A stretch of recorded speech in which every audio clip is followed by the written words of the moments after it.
If I could turn back the clock and make sure the light defeated the dark, I'd spend every hour of every day keeping you safe. I'd climb every mountain and swim every ocean just to be with you and fix what I broke.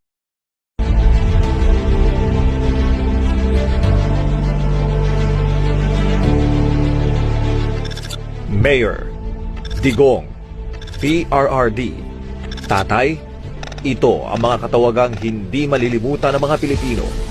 Dito kilala si Pangulong Rodrigo Roa Duterte, ang ika-16 na presidenteng nagsilbi sa Pilipinas.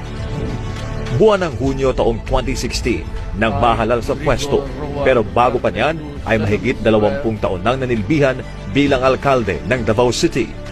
Pero sino nga ba si Pangulong Duterte sa mata ng isang Pilipino? Ako yung presidente na hindi taga Manila. Hindi ako sanay ng mga paikot-ikot. Probinsyano ako at matagal akong mayor sa aming syudad. Yan ang gusto ninyo, ibibigay ko talaga sa inyo. Huwag ninyong lukuhin ang bayan sa panahon ko kasi hindi ako papayag. That goes for all. Sa ilalim ng kanyang pamamahala, nakamit ng bansa ang pag-unlad at pagbabago.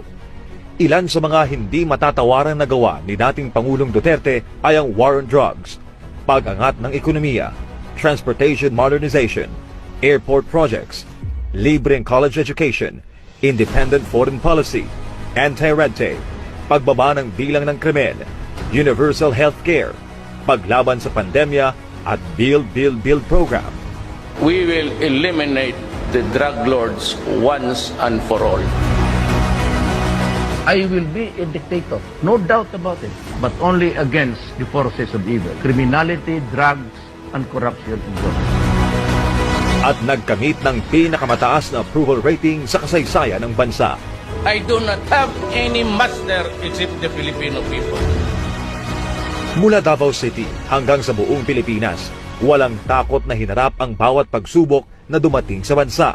Ako ang taong nasasaktan. Nababasa ko yung mga ilang okasyon. Subalit, higit pa sa kanyang nagawa para sa bayan, ay mas tunay na hindi malilimutan ang kanyang tunay na malasakit sa bawat Pilipino.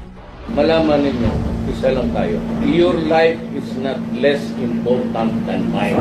Our lives are very important to the country and to your family. At kahit wala na sa serbisyo, In a few days, I'll be out. Yung nagawa ko, para sa akin yun na yun. The best that my efforts can really achieve. Kung kulang pa yun, pasensya na po. Yun, hindi ko na talaga kaya. The things that I failed to do, mostly not because of negligence or may mga shortcomings ako, but talagang time, the 6 years would not be enough to finish all the project. Maraming salamat po sa inyo and your help in my journey in the 6 years na binigyan ninyo ako ng honor maging presidente ng Pilipinas. Maraming salamat.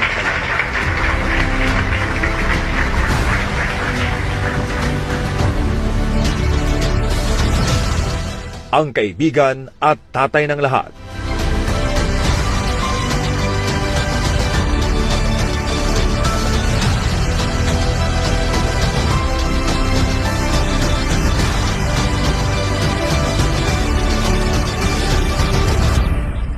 At ngayon ay si Citizen Roddy.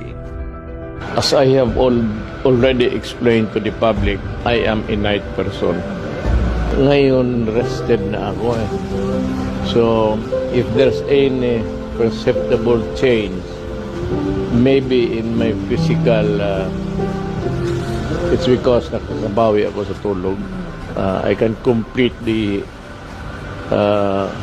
regimen of 8 hours of sleep. Sobra pa minsan. Yung mukhang pagod na nawala. Pero yung age ko, tumatanda talaga.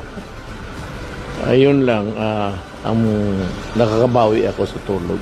That's what I told him when he came this evening. I said, Mayor, what happened? You're looking younger and your hair is getting thicker. Sabi niya, well, it's life. I'm just relaxing. Clearly, the burden is off his shoulders because he takes his job as president before very seriously. But now he just goes around, visit some friends. And I'm so glad to see him very healthy and looking younger. Mananatili sa puso ng bawat Pilipino ang nag-iisang Rodrigo Roa Duterte. Sa sambayang Pilipino, maraming salamat sa inyo.